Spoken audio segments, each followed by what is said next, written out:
దేవునికి స్తోత్రం కలుగును గాక. ఈరోజు వాక్య ధ్యానం కొరకు ఇర్మియా గ్రంథం 39వ అధ్యాయం. ఇర్మియా దేవుని చేత ఏర్పాటు చేయబడినటువంటి ఒక దైవ ప్రవక్త. తను ఆ కాలంలో చాలా మంది ప్రవక్తలు ఉన్నను, ఈయన మాత్రం ఒక ప్రత్యేకమైన మాదిరికరమైన ప్రవక్త. దేవుని వాక్యాన్ని ప్రకటించటానికి ఎంతో ఆసక్తి చూపించిన వ్యక్తి. కొన్ని పర్యాయాలు దేవుని వాక్యాన్ని ప్రకటించుట కొరకై హృదయంలో ఎముకల్లో మంట మండినంత ఆధ్యాత్మికమైన స్థాయికి చేరిన వ్యక్తి. దేవుని వాక్యం ఏదైతే చెప్పాడో ప్రభు, అది ప్రకటించడంలో వెను తీయని ప్రవక్త. యెరూషలేము యొక్క భవిష్యత్తు వాక్యం, భవిష్యత్తు ఎలా ఉండబోతుందో ఎంతో సుస్పష్టంగా తెలియచేసిన పరిస్థితి. అయితే యెరూషలేము అవిధేయత చూపించిన కారణాన వారికి వచ్చిన శిక్ష ఇందులో తెలియపరచబడింది. 2 రాజుల గ్రంథం 25వ అధ్యాయము 1 నుంచి 21 వచనాల్లోను, 2వ దినవృత్తాంతాలు 36వ అధ్యాయం 15 నుంచి 20 వచనాల్లో ఈ సందర్భాన్ని మనం చూడగలుగుతాం. ఇర్మియా దేవుని ప్రవక్తేనన్న రుజువు కూడా ఇందులో మనకి కనబడుతుంది. అలాగున దేవుని మాటను ప్రకటించడంలో ప్రతిదీ నెరవేర్చబడుతూ వచ్చింది. యెరూషలేము యొక్క శిక్షను కూడా ప్రకటించినప్పుడు అది కూడా నెరవేర్పు కాలంలోనికి వచ్చేసింది. ఈ యొక్క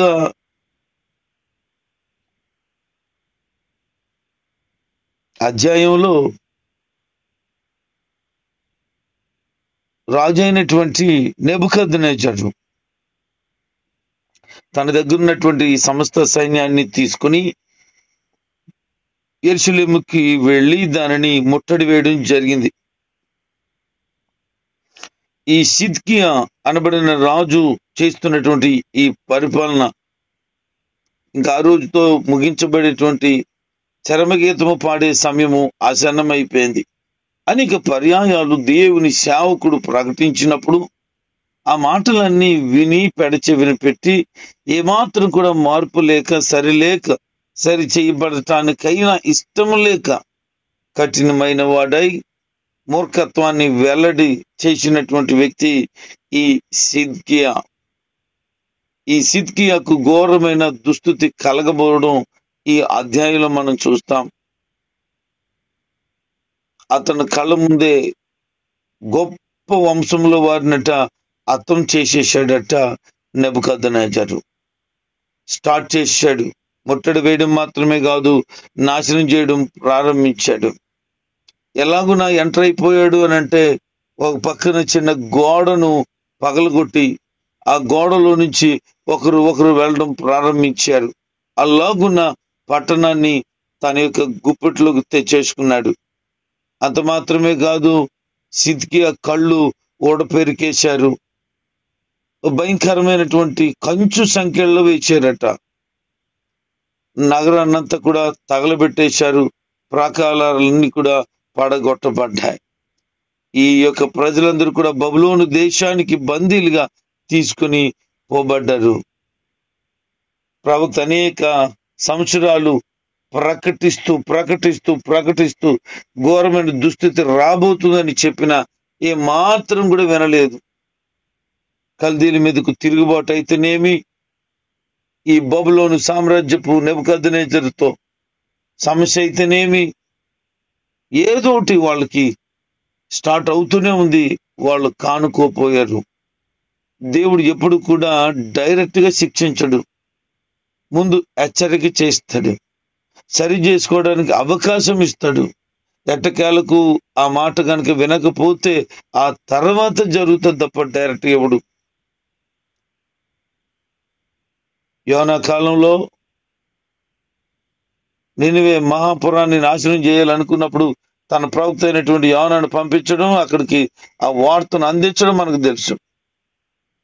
నోవహు కాలంలో మొత్తం యావత్ భూభాగాన్ని నాశనం చేయాలని దేవుడు ఉద్దేశం కలిగినప్పుడు 100 సంవత్సరాలు ప్రకటన చేశాడు. సొదొమ గొమొర్రా పట్టణం నాశనం అయిపోతుందని చెప్పినా ఏమాత్రం వారు వెనక వచ్చిన వారితో తప్పు చేయటానికి ఇష్టపడిపోయినట్టు దుర్మార్గం అక్కడ కనబడింది. ఇలాగూ అనేక పర్యాయాలు దేవుడు హెచ్చరిక చేస్తున్నాడు. అయితే వాళ్ళు పట్టించుకోలేరు. ఈ యెరూషలేము కూడా నాశనం అయిపోబోతుందని హెచ్చరిక చేశారు, కానీ అది ఏమి వాళ్ళ బుర్రకు పట్టనీ లేదు. ఎన్నిసార్లు చెప్తున్నా గద్దించిన వాడు హఠాత్తుగా నాశనం అయిపోతాడని ప్రభు సెలవిస్తారు. అది కూడా మనకి తెలిసిన విషయమే. చాలాసార్లు చెప్పి చెప్పి చెప్పి చెప్పి చెప్పి చెప్పి దేవుడికి విసుగొచ్చేసింది. ఇక వీళ్ళు నా మాట వినేటట్లు లేరు అని గమనించిన దేవుడు శత్రువులకి అప్పగించేశాడు. చాలా విచారింపదగిన విషయం. అసలు దేవుని ప్రజలు పరయోళ్ళ దగ్గరికి వెళ్ళడం ఏంటి?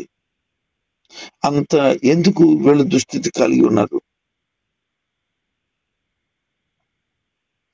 మన పిల్లల్ని ఎక్కడికైనా పంపిస్తే, ఎవరింటికైనా వెళ్ళినప్పుడు వాళ్ళు అక్కడికి వెళ్ళి తిరిగి వచ్చిన తర్వాత, అమ్మ నాన్న వాళ్ళు నన్ను ఇంట్లోకి రానిలేదు, నువ్వు పలానా వ్యక్తివట్ కదా అని కులాన్ని బట్టి చెప్పారు, నేను లేకపోతే మనం ఆ ఇంటికి వెళ్ళకూడదా అని అన్నారు అనుకోండి, చాలా బాధ కలిగి, ఒరే బాబు ఇంకెప్పుడు వాళ్ళ ఇంటికి వెళ్ళకరా, ఆ దారికే వెళ్ళకరా అని చెప్తాం. ఎందుకు?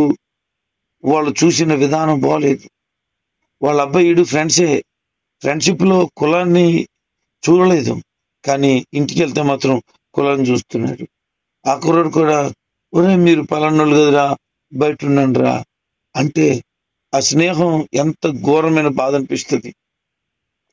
తన బిడ్డలు ఇంకొకరి దగ్గర ఇంకొకరి ఇంటికి లోపలికి వెళ్ళని, లేదంటే మనం కోపగించుకుని ఎప్పుడు వెళ్ళొద్దని చెప్తాం. వెళ్ళనీయం, మనకు తెలిసి వెళ్ళనీయం. అటువంటిది దేవుడు తన ప్రజలను శత్రువులకు అప్పగించడం ఆయనకి ఇష్టమా? ఎన్నోసార్లు చెప్పారు, ఏం పాపం వెళ్ళలేదు. నా ఇష్టం వచ్చినట్లు నేను ఉంటాను అనుకున్నారు. మొత్తానికి సిద్కియా రాజు కళ్ళు ఓడ పెరిగి పాడేశారు.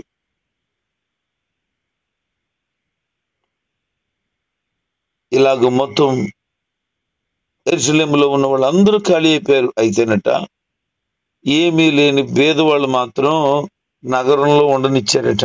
వాళ్ళకు కొంచెం స్థలాలు అప్పగించి యెరూషలేములోనే వదిలేశారు. ఇర్మియా ప్రవక్త ఇలా ప్రకటన చేశారు, ఇదిగో మీరు ఐగుప్తు దేశానికి బందీలుగా వెళ్ళిపోవడం మీకు మంచిది. ఒకవేళ ఉంటారా, మీకు శ్రమ ఉంటది ఇక్కడ అన్నాడు. ఏముంటది శ్రమ? ఖడ్గం ఉంటది, కరువు ఉంటది, తెగులు కూడా ఉంటది. ఇక్కడ ఉండిపోతే మరి వెళ్ళిపోతే మంచిది కదా అంటే వాళ్ళు వదిలేశారు కొంతమందిని. అంటే బందీలుగా కూడా పనికిరారు అని వారించారు. వారి ఉద్దేశం అది. ఈ రోజున ఐగుప్తు దేశపు బానిసత్వం అయినా, బబులోను దేశపు బానిసత్వం అయినా, అపవాది కబంధ హస్తాలలో ఉన్న బానిసత్వం అయినా నాశనం చేయడానికి తప్ప మేలు కొరకు కానే కాదు. కానీ ఐగుప్తు దేశానికి బానిసలుగా వెళ్ళారు. వారు గొప్ప బలముతో తిరిగి వచ్చారు. అంటే బానిసత్వం వాళ్ళకి బానిసత్వంగా కాక దేవుడు దానిని మార్చాడు. ఈ బబులోను బానిసత్వమే కానీ బానిసత్వంగా కాకుండా ఉండేలాగా దేవుడు డిజైన్ చేశాడు ఆ పరిస్థితిని. మరలా వాళ్ళు తిరిగి వస్తారని, మరలా యెరూషలేములో స్థలాలు కొనుక్కొని, పొలాలు కొనుక్కొని, ఇంట్లో నిర్మాణాలు చేసుకుని మరలా బాగుంటారని కూడా చెప్పడం జరిగింది. కానీ అపవాది చేతులు కనుక ఒక్కసారి వెళ్ళిపోతే నీ జీవితం నాశనమయ్యే వరకు వాడు వదలడు. నువ్వు కనుక పరిపూర్ణమైనటువంటి హృదయాన్ని ప్రభుకి ఇచ్చి ఆయన చేతులకు నీ బ్రతుకుని అప్పగించుకోగలిగితే అలాంటి భయంకరమైన పరిస్థితుల నుంచి కూడా బయటకు రాగలుగుతాం. ఈ బబులోను దేశానికి బందీలుగా వెళ్ళిపోతే నీకు బాగుంటుందని చెప్పారు, కానీ వాళ్ళే కొంతమందిని తీసుకువెళ్ళలేదు. ఈ సందర్భంలో మీకు ఒక మాట గుర్తు చేస్తున్నాను. ఐగుప్తు దేశంలో కానీ బబులోను సామ్రాజ్యంలో కానీ బానిసలుగా వెళ్ళటానికి కొన్ని జాతులు, కొన్ని ప్రజలను ఒకవేళ గనక వెళ్ళకపోయి ఉండొచ్చు, కానీ ప్రభువైన యేసుక్రీస్తు వారు పరలోకానికి తీసుకువెళ్ళటానికి రాబోతున్నారు. ఆయన బానిసలుగా కాక ఆయనకు భారీగా చేసుకుని యుగ యుగాలు ఆయనతో ఉండటానికి. అయితే నువ్వు సిద్ధపడ్డావా లేదా? ఆయనతో యుగ యుగాలు ఆ పరలోకంలో ఆనందించటానికి, ప్రభు సముఖం ఎదుట ఉండటానికి నువ్వు సిద్ధపడ్డావా? సిద్ధపడే గుంపులో ఉన్నావో, విడవబడిన గుంపులో ఉన్నావో ఒక్కసారి చెక్ చేసుకో. అపవాది కబంధ హస్తాల నుంచి నిన్ను విడిపించిన దేవుడు చెబుతున్న మాట ఏంటంటే, మరలా ఆ దాస్యం అనే కాడి దగ్గరకు నువ్వు వెళ్ళవద్దు. చాలా మంది కుక్క తన వాంతుకు తిరిగినట్లుగా వారు పాపాన్ని విడిచిపెట్టి, చెడుతనాన్ని విడిచిపెట్టి, వ్యభిచారం విడిచిపెట్టి, మోసం, దొంగతనం, ఇక ఇటువంటి అపవిత్రత అంతా విడిచిపెట్టి మరలా అదే పని చేస్తున్నట్టున్నారు. అందుకే కుక్క తన వాంతుకు తిరుగునట్లు, అంటే వద్దు అని విసర్జించినది మరలా కావాలని తినేసిన పరిస్థితి. దేవుని బిడ్డగా ఇక నేను పాపం చేయను, చెడుగా ఉండను, అపవాది యొక్క అనుసరణలోకి నేను వెళ్ళిపోను, నీతిగా, పరిశుద్ధంగా, యోగ్యంగా బ్రతుకుతానని నువ్వు చేసిన ప్రమాణం, తీర్మానాన్ని మరిచి విడిచి బ్రతుకుతుంటే నువ్వు మరలా దాస్యమనే కాడి దగ్గరికి వెళ్ళిపోతున్నావు. నిన్ను విడిపించడానికి యేసు ప్రభు వారు సంసిద్ధమై ఉన్నారు. ఇర్మియా పరిస్థితి ఏంటంటే, నెబుకద్నెజరు ఇర్మియా గురించి ఇలాంటి మాటలు చెప్తున్నాడు. వాట్ ఏ వండర్ఫుల్ అనిపించింది నాకు. ఒక శత్రువు రాజు ఈ యెరూషలేములో ఉన్న వాళ్ళందరినీ కూడా నాశనం చేసేసి తీసుకెళ్ళిపోతూ, పట్టణాన్ని కాల్చేసి తీసుకువెళ్ళిపోతూ ఉన్న పరిస్థితిలో ఇర్మియా ప్రవక్త గురించి చెప్తున్న విషయం ఏంటంటే, అతనికి ఏ హాని చెయ్యవద్దు. అక్కడున్న అధిపతి కూడా చెప్తున్నాడు, అతడు ఏమి కావాలనంటే అది అతనికి ఇవ్వండి. వీళ్ళందరినీ తీసుకెళ్ళిపోయినప్పుడు అదే దేశంలో ఉన్నాడు కదా, తీసుకువెళ్ళిపోవాలి కదా, ఎందుకు తీసుకువెళ్ళలేదు అనంటే, తన ప్రజలు తిరిగి రావడం కోసం యెరూషలేములో దేవుని ఎదుట నిలబడి ప్రార్థించే, కన్నీళ్లు కార్చే ఒక గొప్ప ప్రవక్త ఆయన వెళ్ళిపోతే ఎలా కుదురుతుంది? అయితేనట ఆయన్ను బందీ గృహంలోనే ఉంచేశారట. ఆ బందీ గృహంలో నుంచి బయట ఇంకో గృహం ఉంది, కొద్ది కాలమైన తర్వాత తీసుకొచ్చారట. ఆ తర్వాత ప్రజల మధ్యలో అతను నివసించడం ప్రారంభించాడు. నెబుకద్నెజరు చేసిన పని ఏంటంటే, దైవజనుడిని గుర్తించాడు. ఈరోజు చాలా మంది దేవుని సేవ చేసేవారిని గుర్తించట్లేదు. ఒక చెడ్డోడుగా, ఒక దుర్మార్గుడుగా, ఒక మూర్ఖుడుగా, కఠినుడుగా, వాక్య విరుద్ధంగా జీవించేవాడుగా ప్రజలు చూస్తున్న వారు కుక్కలుగా ఉన్నారు.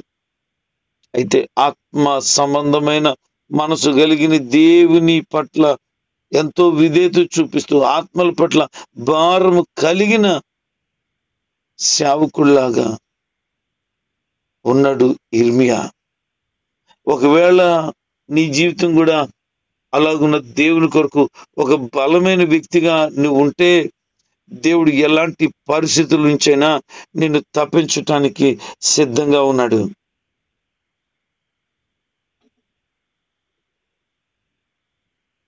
శత్రు చేతుల నుంచి బయటకు రావడం మన వల్ల కాదు, కానీ దేవుని వలన ఖచ్చితంగా అవుతుంది. చేసిన మంచితనం దేవుడు ఎన్నడూ కూడా వృధా పోనీయుడు. ఎబ్రీ పత్రిక 6వ అధ్యాయం 10వ వచనములో ప్రభువైన దేవుడు తన ప్రజల కొరకు మాట్లాడుతున్న మాటలు మనము గమనించగలుగుతాం. క్రూరులైన, అక్రమకారులైన,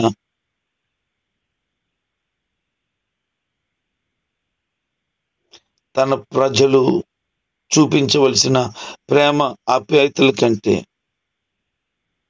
దేవుడు ఎక్కువ అతని పట్ల ప్రేమను చూపించాడు. నిష్పక్షపాతముగా దేవుని యొక్క దయ, నీతి, నిజాయితీలు దైవజనంలో ఉన్నాయి. వీటన్నిటినీ దేవుడు చూస్తున్నాడు. ఆయన మనుషులు చేసే ప్రతి వ్యవహారాన్ని పరిశీలిస్తున్నాడు. బబులోని సైన్యాలు అదుపులో ఉంచుకుని తమ స్వజనంపైకి, నగరంపైకి వినాశనాన్ని తెచ్చేశాడు.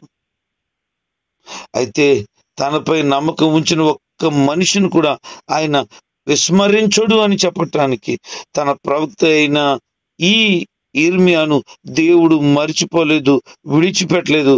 ఆ ఉపకారం చేసిన వ్యక్తి పట్ల దేవుని గొప్పతనం మనం గమనించగలుగుతాం.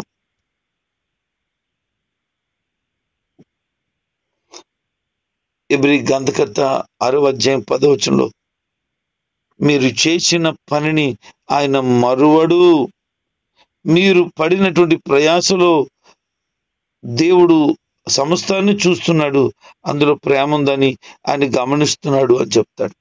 మత్తయి సువార్త 10వ అధ్యాయం 42వ వచనంలో, ఈ చిన్నవాడు ఒకవేళ శిష్యుడని చేర్చుకుంటే గిన్నెడు చల్లనీళ్ళిస్తే వాడికి బహుమానం పరలోకంలో ఉంది అని చెప్తాడు. అంటే దేవుని కొరకు నిలబడినప్పుడు, దేవుని మీద ఆధారపడినప్పుడు దేవుడు ఎన్నడూ విడిచిపెట్టడు గాని అద్భుతమైన తన సమాధానమును అనుగ్రహిస్తాడు అని నమ్మక తప్పదు. ఈరోజు ఎంతో ప్రయాసపడి దేవుని కొరకు కష్టపడి నీ ధనాన్ని, సమయాన్ని, శ్రమను ఖర్చు పెట్టి ఉన్నావేమో. అయితే నీకు అర్థం అవ్వాల్సింది ఏంటంటే, తప్పకుండా దేవుడు ఏదో ఒక రోజున నీకు గొప్ప ప్రతిఫలాన్ని ఇవ్వబోతున్నాడు. నువ్వు ఖచ్చితంగా చేసిన ప్రతి దానికి అద్భుతమైన ప్రతిఫలాన్ని ఆయన అనుగ్రహిస్తాడు. దైవజనులు రాజుబాబు గారు ఏసయ్య ఏసయ్య నిన్నే కొలుతున్నాయి అనేటువంటి పాట రాసిన రచయిత, గొప్ప దైవజనులు. ఆయన ప్రభు సేవలో ఉంటుండగా, సేవకొచ్చి ముందుకు సాగుతుండగా తన భార్య అందట, నేను లెక్చరర్గా ఉన్నాను, నేను ఉద్యోగం చేసుకుంటున్నాను, ఉద్యోగం మానేసి సేవ చేయడం ఏంటి దౌర్భాగ్యం, నేను నీతో ఉండను అని చెప్పిందట. ఆయన అన్నాడట, అమ్మా నువ్వు నాతో ఉంటానంటే ఉండు, లేకపోతే మానేక నేను సేవ అన్నాడట. సేవ కావాలా, నేను కావాలంటే నాకు సేవే కావాలని చెప్పాడట. ఆమె కోపగించుకొని తన బిడ్డలిద్దరిని తీసుకుని పుట్టింటికి వెళ్ళిపోయింది. ఆ తల్లి తన ఉద్యోగం తను చేసుకుంటుంది. 16 సంవత్సరాలు తను చనిపోవడానికి ముందు సమయం. ఈ 16 సంవత్సరాలు కూడా భార్య లేకుండానే బ్రతికేటట. అయితే ఆయనకి పోషణ ఎలాగు అనంటే, వారి సంఘంలో ఒక కుటుంబం ప్రతి పూట దావజండుకి 4 కప్పులతో క్యారేజీ పంపించేవారట.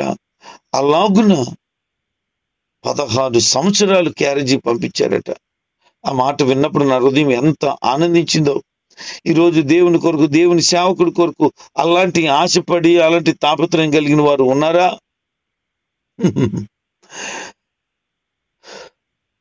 చాలా అరుదుగా కనబడతారు. నువ్వు దేవుని కొరకు చేస్తే దేవుడు ప్రతిఫలాన్ని ఇవ్వకుండా మానేస్తాడా? దేవుని సేవకుని, ఆయన పేరట వచ్చిన చిన్నపిల్లల్ని చేర్చుకుంటే ఎంతో ప్రతిఫలం అని చెప్పిన దేవుడు, ఆయన కొరకు ప్రయాసపడినప్పుడు, ఆయన కొరకు శ్రమ పడినప్పుడు, ఖర్చు పెట్టినప్పుడు, ఖర్చు అయినప్పుడు దేవుడు తప్పకుండా ప్రయాసకు తగిన ప్రతిఫలమును దయచేస్తాడు. దేవుని నమ్ముకున్నందుకు తప్పకుండా తన కార్యాన్ని చేస్తాడు. అందులో అనుమానం ఏమి లేదు. నీ జీవితంలో ఒకవేళ ఏ పని చేసినా సక్సెస్ కాకపోవచ్చు, కానీ దేవుని కొరకు చేసిన, శ్రమ పడిన, ఖర్చు అయిన ప్రతి దానికి దేవుడు అద్భుతమైన రీతిలో జవాబిస్తాడు. నీకు క్షేమమును అనుగ్రహిస్తాడు. కనుక విశ్వాసంలో ముందుకు సాగుతూ ఆయన కొరకు నమ్మకమైన వ్యక్తిగా ఉండు. దేవుడు నిన్ను ఎన్నడూ విడిచిపెట్టక నువ్వు దేవుని కొరకు దైవ సేవకుల కోసం, దేవుని పరిచర్య కోసం శ్రమించిన, ఖర్చు పెట్టిన, వెచ్చించిన ప్రతిదాన్ని దేవుడు అనేక రెట్లుగా నీకు ఇవ్వబోతున్నాడు. నువ్వు అనుకోవచ్చు దేవుని కొరకు నేను చేశాను, ఇంకా ఏది ప్రతిఫలం లేదని. ఉన్నతమైన ప్రతిఫలాన్ని నువ్వు పొందుకోబోతున్నావు. ఉన్నతమైన బహుమానాన్ని పొందుకోబోతున్నావు. శ్రేష్టమైన వాటిని సొంతం చేసుకోబోతున్నావు. నువ్వు ధన్యుడివే, నువ్వు ధన్యురాలివి. దేవుళ్ళు ముందుకు సాగండి, విశ్వాసంలో నిలకడగా ఉండండి. ఆయన అనుగ్రహించేటువంటి ప్రతి మేలును మీ సొంతం చేసుకోండి. ఆయన కొరకు, ఆయన పని కొరకు, దావీదు కొరకు చేసిన దేని విషయంలో దేవుడు మరచిపోడని మరొకసారి చెబుతూ ఈ మాటలు మన ఇంట్లో ప్రభు దీవించి వాక్యానుసారంగా లోబడి యెరూషలేము ప్రజలు అవిధేయత చూపించినట్లుగా ఎన్నడూ చూపించకుండా ఇర్మియా ప్రవక్త వలె దేవునికి లోబడి జీవించి దైవ ప్రసన్నత పొందుకోవాలని మనసారి కోరుకుంటూ ఈ మాటలు ముగిస్తున్నాడు. దేవుడి మాటలు మనం ఇంట్లో దీవించును గాక. ఆమేన్.